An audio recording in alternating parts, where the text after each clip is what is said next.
से क्या होऊंगा, ये सब जो संदेह के प्रश्न हैं, किधर जाऊंगा मैं, इस संसार की उत्पत्ति कैसे हुई, क्या संसार अनंत है, इन सब पे भगवान ने कहा कि ये सब सर्वज्ञ जो व्यक्ति होगा वही इन सब का दावा कर सकता है या सही बता सकता है, और कोई भी व्यक्ति इस दुनिया में सर्वज्ञ नहीं है। फिर जो भगवान बुद्ध ने जो समकालीन जो उनके समय के जो कुछ आचार्य थे जिन्होंने धर्म को आधार बनाया था, वो दो चीज़ों पे बात करते थे, एक आत्मा से और दूसरा विश्व की उत्पत्ति कैसे हुई। तो आत्मा प्रश्न था, क्या मैं पहले था, क्या मैं पहले नहीं था, उस समय मैं क्या था, मैं क्या होकर हुआ, मैं भविष्य में क्या होऊंगा, क्या मैं भविष्य में नहीं होऊंगा, तब मैं कैसा, मैं क्या हूँ, मैं क्या होऊंगा, इस टाइप के जो प्रश्न हैं। और कुछ कि विश्व की उत्पत्ति कैसे हुई, संसार अनंत है, हाँ, तो इस असीम है, जो शरीर है वो जीव है, इस तरीके की बातें हैं। भगवान बुद्ध ने इन सब बातों को कहा ये सब केवल कल्पना है, और इनका कोई प्रमाण नहीं है, केवल कल्पना पर आधारित है। ये कोरी कल्पना के परिणाम थे, इनके पीछे कोई यथार्थता नहीं है।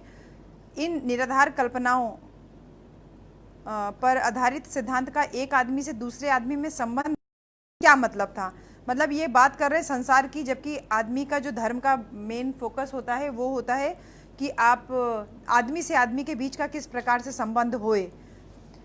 फिर ये बोले कि ज्ञान की सीमा नहीं होती है, ज्ञान अनंत होता है, तो आप जितना ज्ञान अर्जन करेंगे उतना कम ही रहता है हमेशा। फिर भगवान बुद्ध आगे कहते हैं केवल धर्म पुस्तकों का अध्ययन मात्र ही धर्म नहीं है। इस बात को हम लोगों ने परसों जब हम लोगों ने पढ़ा था तो मैंने कहानी आप लोगों को सुनाई थी, वही कहानी पटिसेन वाली है। इसमें ब्राह्मणों ने अपना सारा जोर जो है अपने लिए विद्या पे दिया, कहा कि विद्या ही प्रत्येक चीज का शुरुआत, आरंभ और अइति यानी उसका अंत है, इसके आगे कुछ ध्यान देने योग्य नहीं है। भगवान बुद्ध सभी के लिए विद्या के पक्षधर थे। ब्राह्मण लोग जो थे वो कुछ विशेष वर्ग के लिए विद्या चाहते थे, लेकिन भगवान बुद्ध ने विद्या सबके लिए चाहिए ऐसा मानते थे, और इसके परिणाम स्वरूप वो यह इस पे जोर देते थे कि जिसको ज्ञान है उसमें शील भी होना चाहिए। बिना शील के विद्या बहुत खतरनाक है। जैसे जो कोरोना है ना, ये कोरोना सिर्फ इसी वजह से हुआ क्योंकि चाइना के पास ज्ञान बहुत था, लेकिन उसने शील का पालन नहीं किया। शील का पालन करता तो प्रत्येक प्राणी को जीव समझता, और फिर वो कभी भी मानव को हिंसा यानी मानव को क्षति पहुंचाने के लिए, नुकसान पहुंचाने के लिए, हार्म करने के लिए कभी भी वो काम नहीं करता। तो इस भगवान बुद्ध इस बात को कब से पहले बोल के गए थे कि विद्या बिना शील के किसी काम की नहीं है। अगर आपके अंदर शील नहीं है, आप बहुत पढ़े लिखे हैं, बहुत अच्छा जो पैसा कमा रहे हैं, लेकिन आप अपने बड़ों का आदर नहीं करते हैं, तो ऐसा विद्या का कोई अर्थ नहीं। कहते नहीं, जब हम लोग को डांट पड़ती है बचपन से लेके अभी तक कि सही से बात किया करो, ठीक से बोल नहीं सकते क्या, वो इसी वजह से कि विद्या जो है बिना शील के बहुत खतरनाक है।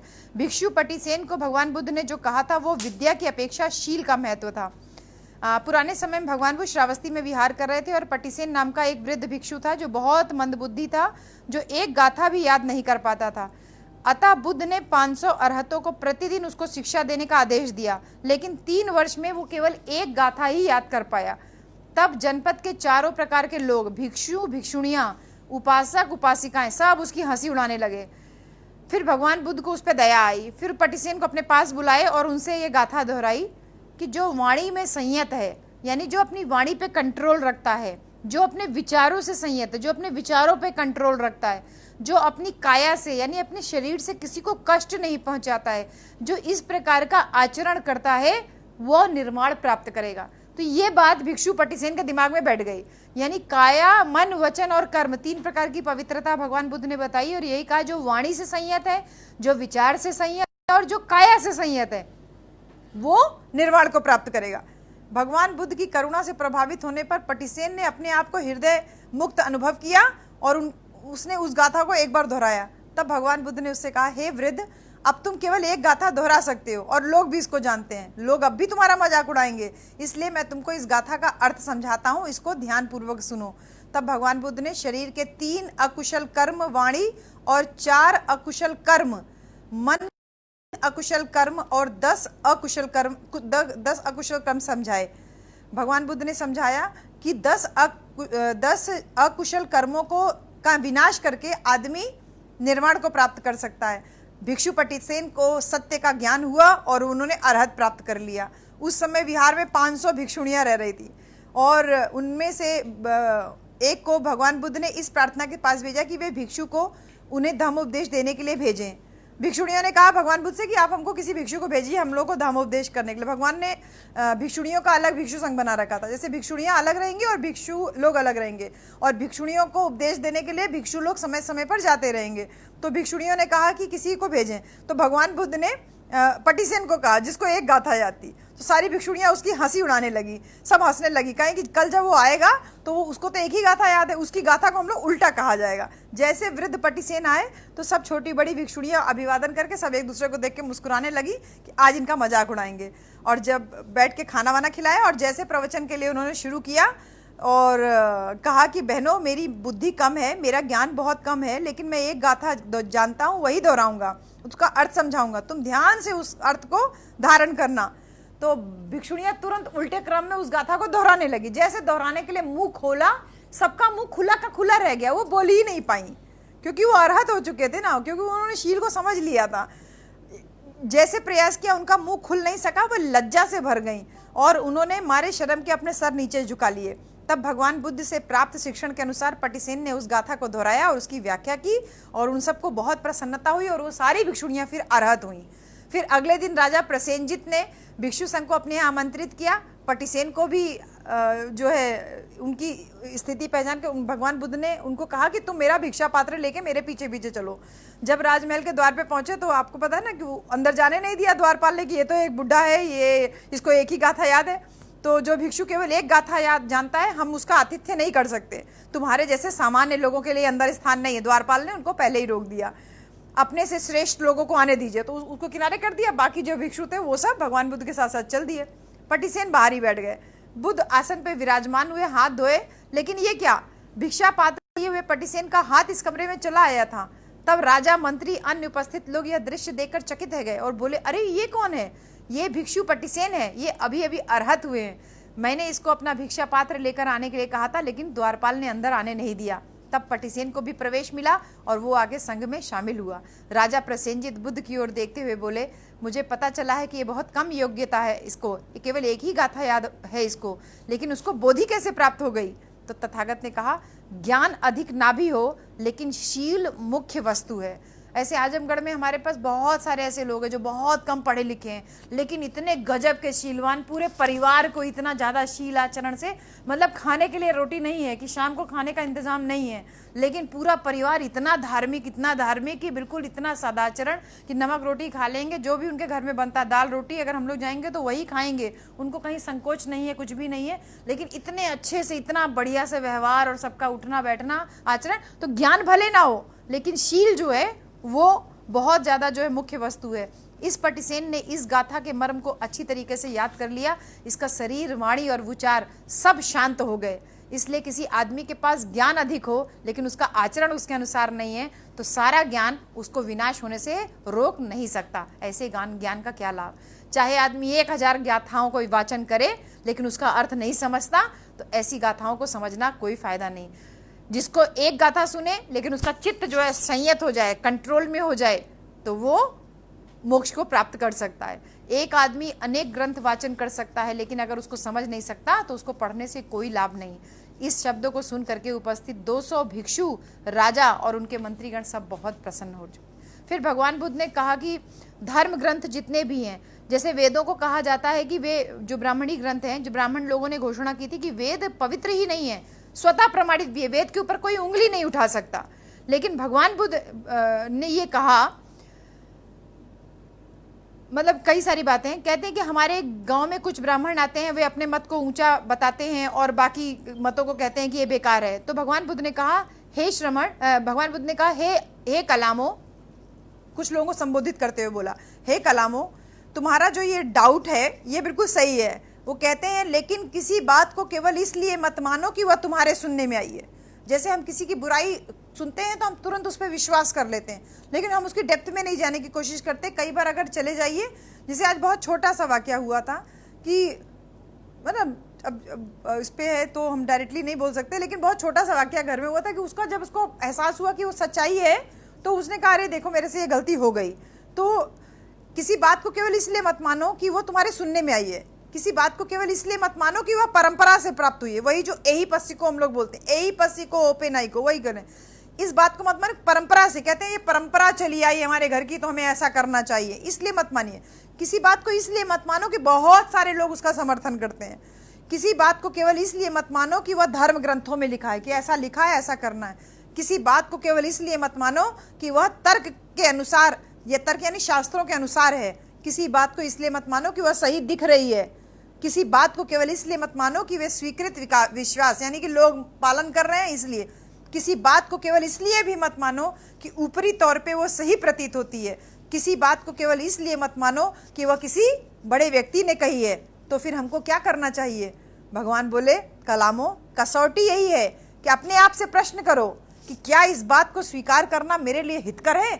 जैसे हम लोग जब छोटे होते हैं ना, तो हमको कोई सिगरेट पीना सिखाता है, हम लोगों को कोई बीड़ी पीना सिखाता है या कोई दारू पीना सिखाता है, तो हम क्या करते हैं?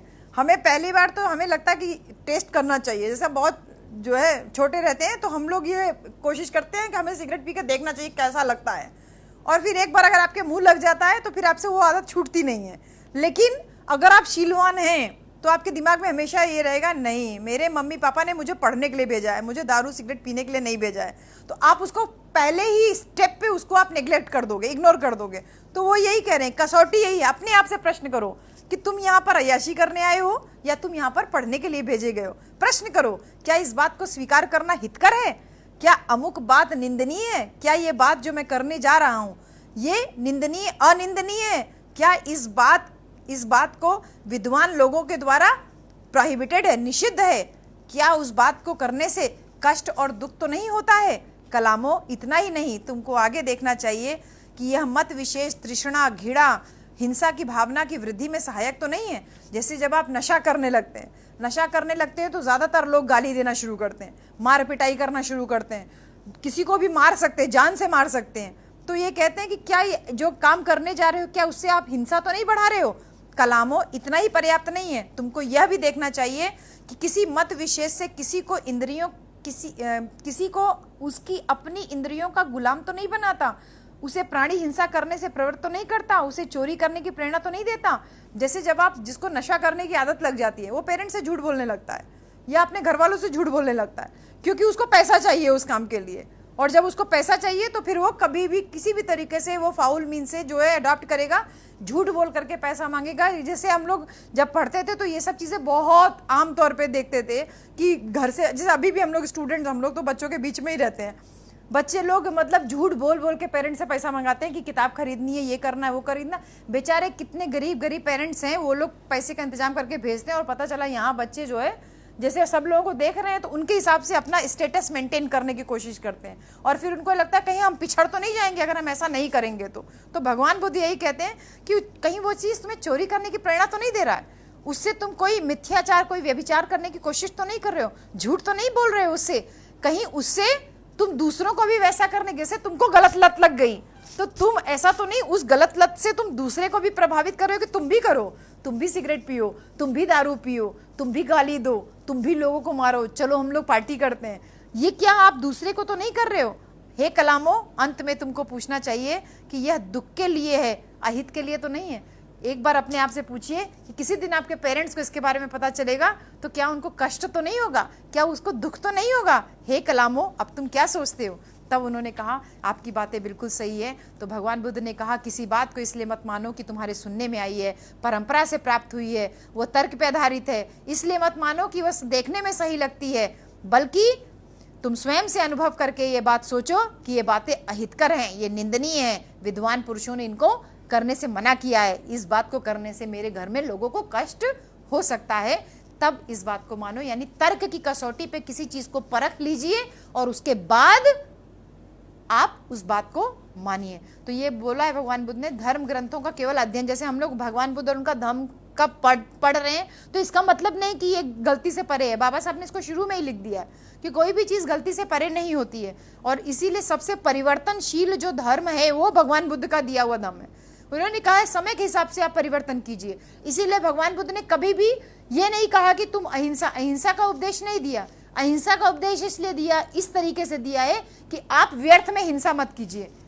व्यर्थ में हिंसा मत कीजिए, यानी कि आप बलि कर्म और इस तरीके से बेजुबान जानवरों को मारते हैं, भाई भाई को मारता है, ये वाला आप जो है मत करिए, बल्कि अकारण, हाँ अकारण हिंसा नहीं करिए। लेकिन बहुत एक मैं आपको एक बहुत अच्छी बात इस संबंध में आज बताती हूँ कि ये जो भगवान बुद्ध का जो ये कह रहे हैं ना कि अकारण हिंसा वाला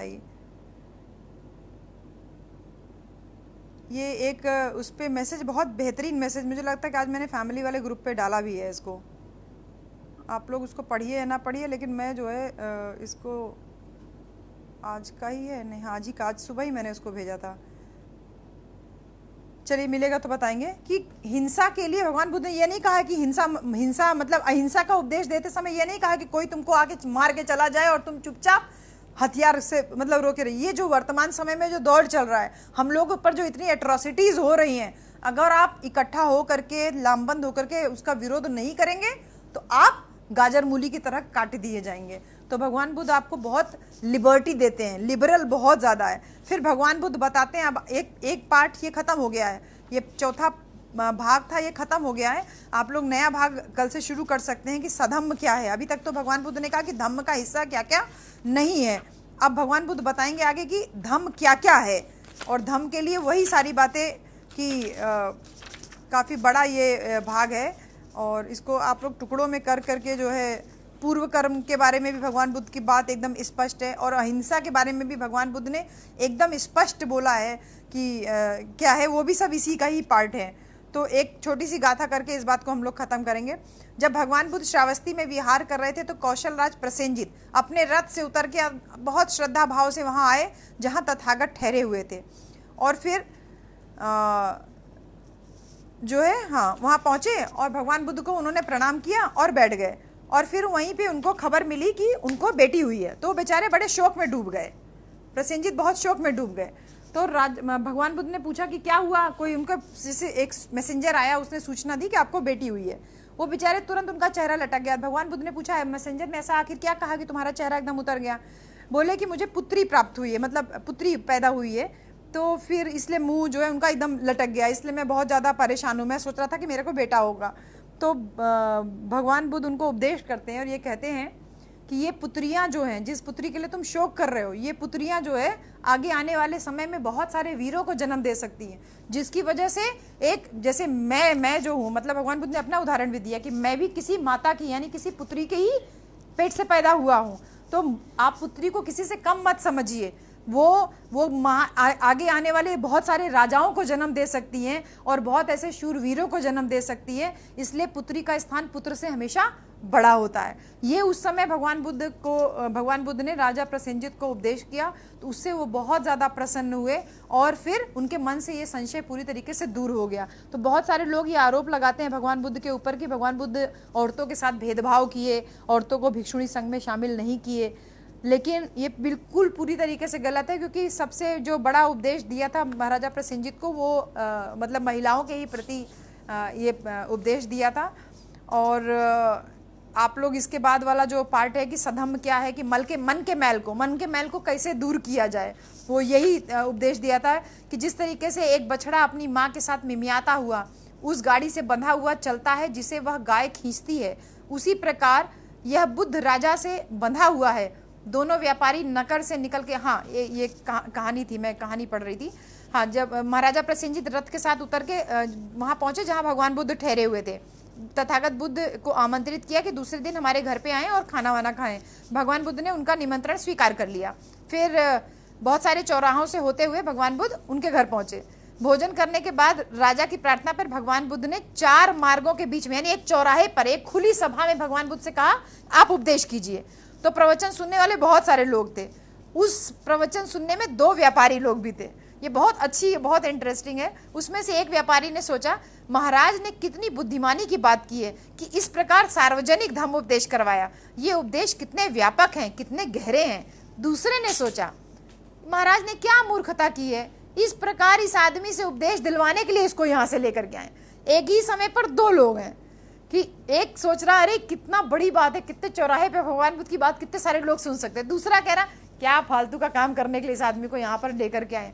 जिस प्रकार एक बछड़ा अपनी माँ के साथ मिमियाता हुआ उस गाड़ी से बंधा हुआ चलता है जिसको गाय खींचती है, उसी प्रकार यह बुद्ध राजा से बंधा हुआ। इस प्रकार दोनों व्यापारी नगर से निकल करके रास्ते में सराय में पहुंचे जहां ठहरे थे। रात में अपना दारू वारू पीने के बाद जो भला व्यापारी था उसे उन चातुर महाराजिक देवताओं, चातुर महाराजिक का मतलब होता है चारों दिशाओं के चारों दिशाओं के जो देवता होते हैं। देवता का मतलब है कि आपने अपने चित्त को, अपने सारे माइंड, जो अपनी इंद्रियां, उनको कंट्रोल में रख करके सुरक्षित रखा, जो संसार पे दृष्टि रखते हैं। तो यानी आपने अपने, उसने इतना ही पिया जितने में वो अपने आप को कंट्रोल में रख सकता है। दूसरा जो था उसने क्या किया, तब तक पीता रहा जब तक वह नींद और नशे से बेहोश नहीं हो गया, और वो वहीं सड़क के किनारे पड़ा हुआ था। सुबह जब व्यापारियों की गाड़ियां वहां से आई तो गाड़ीवान देख नहीं पाए कि सड़कों के बीच में आदमी पड़ा हुआ है। वो आदमी सड़क से कुचल के वो आदमी मर गया। दूसरे व्यापारी एक दूसरे देश में पहुंचने पर एक पवित्र घोड़े के घुटने टेकने के परिणाम स्वरूप उसे देश का राजा चुन लिया गया और उसको सिंहासन पर बैठाया गया। इसके बाद इन घटनाओं की विचित्रता पर विचार करके वह लौट आया और उसने भगवान बुद्ध को आमंत्रित किया कि वो जनता को उपदेश दे। जो दूसरा व्यापारी था, उस व्यापारी के दूर देश में पहुंचने पर एक पवित्र घोड़े के टेक घुटने, मतलब उसके सामने एक घोड़ा घुटना टेक दिया तो उस राज्य के लोगों ने कहा यही हमारा राजा होगा, तो उसको राज्य प्राप्त हुआ। और जिसने भगवान बुद्ध के बारे में गलत सोचा था वो मृत्यु को प्राप्त हो गया। तो दो एकदम अलग घटनाएं थी और बहुत विचित्र घटनाएं थी।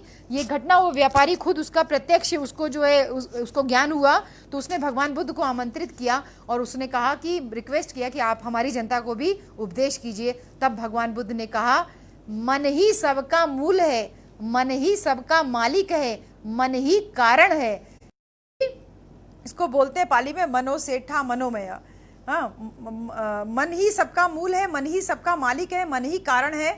यदि आदमी के मन में दूषित विचार होते हैं तो उसके वाणी भी दूषित होती है, कार्य भी दूषित होते हैं, और पाप कर्मों के परिणाम स्वरूप दुख उस आदमी के पीछे ऐसे हो लेता है जैसे बैल जो है गाड़ी के पहिए खींचने वाले बैल के पीछे पीछे चलते हैं। मन ही सबका मूल है, मन ही शासन करता है, मन ही सफलता लाता है। अगर आदमी के मन में विचार शुद्ध होते हैं तो उसकी वाणी शुद्ध होती है, उसके कर्म शुद्ध होते हैं, और ऐसे कर्म के परिणाम स्वरूप सुख आदमी के पीछे ऐसे हो लेता है जैसे वस्तु या व्यक्ति का कभी साथ न छोड़ने वाली छाया। यह वाणी सुन करके राजा और उसके मंत्री लोग बहुत खुश हुए और तथागत के अनुयायी हो गए। तो कल आप लोग ये पांचवा पाठ है, इसके आगे वाला कि संसार को धम्म राज्य बनाना, जैसे सम्राट अशोक ने किया था। सम्राट अशोक के शासन काल में ही ये भारत जो है सोने की चिड़िया कहा जाता था। जो मौर्य शासन पूरा चला उसी में ये बोला जाता था, क्योंकि सोने की चिड़िया का मतलब क्या कि पूरी जनता सुखी थी। सम्राट अशोक ऐसे पहले राजा हुए जिन्होंने इंसानों के साथ साथ जानवरों के लिए अस्पताल खुलवाए, यहाँ तक कि जो इतने भी सड़क के किनारे जो वृक्ष, छायादार वृक्ष थे वो लगवाए, और जगह जगह जो पानी पीने वाला सिस्टम है प्याऊ बनवाई। यही धम्म का राज है जिसको स्थापित करना भगवान बुद्ध का उद्देश्य था। कि धम्म का मतलब होता है शील, सदाचरण, आचरण में अगर आ जाए तो आदमी कभी भी दूसरे का अहित नहीं करेगा। जितनी भी एट्रोसिटीज़ की घटनाएं हम लोग टीवी पे देख रहे हैं, मारने, पीटने, लूटने की जितनी भी घटनाएं देख रहे हैं, इससे ये पता चल रहा है कि भगवान बुद्ध का धम्म और ज़्यादा डिमांडिंग हो गया है। यानी कि आदमी अपने आप पे कंट्रोल रखे। हम लोग धम्म का पाठ नहीं करते, इसीलिए हम पढ़ तो बहुत रहे हैं लेकिन हम आउट ऑफ कंट्रोल हो जाते हैं। जो यंग जनरेशन वो बहुत ज़्यादा आउट ऑफ कंट्रोल इसी वजह से हो रही, क्योंकि हमने उनको पाठ तो पढ़ाया, ज्ञान तो पढ़ाया, किताब का नॉलेज तो कराया, लेकिन उसके बाद में भगवान बुद्ध का धम्म का सार नहीं बता पाए। और जिन जिन घरों में ये सार बताया जा रहा है उन घरों में बच्चे बहुत अच्छे निकल रहे हैं। बहुत, क्योंकि शील सदाचरण का पालन वो बचपन से ही सिखा दिया जाता है। तो केवल गाथा ही नहीं है, उसको आचरण में भी लाना है। और आचरण का मतलब ये नहीं कि आप सन्यासी साधु हो जाइए, सीधे वही पंचशील का कि नशा नहीं करेंगे, चोरी नहीं करेंगे, झूठ नहीं बोलेंगे, व्यभिचार नहीं करेंगे और हत्या नहीं करेंगे। तो बस इसी के साथ में आज हम लोग इसको यहीं एंड करते हैं। आज काफ़ी लेट हो गया और कल फिर मुलाकात होगी अगले खंड के साथ में, पॉइंट 5 के साथ में। और हाँ, मैं ये भगवान बुद्ध और उनका धम्म का पाठ पिछले 1 महीने से लगातार चल रहा है, 1 महीने से ज़्यादा बल्कि हो गया है। और ये हमारे बीच में जो नहीं रहे हमारे बौद्धाचार्य माननीय शांति स्वरूप बौद्ध जी, उनके द्वारा खड़ा किया हुआ ये इतना बड़ा प्रकाशन है, और उसी प्रकाशन की बदौलत हम लोगों को ये पुस्तक प्राप्त हो पाई है। सम्यक प्रकाशन के नाम से। इस पुस्तक को आप मंगा सकते हैं, घर घर में इसको पाठ कीजिए, डेली पढ़िए अपने परिवार के साथ में, बच्चों के साथ में। भगवान बुद्ध और उनका धम्म, बाबा साहब के द्वारा लिखी हुई अंतिम पुस्तक।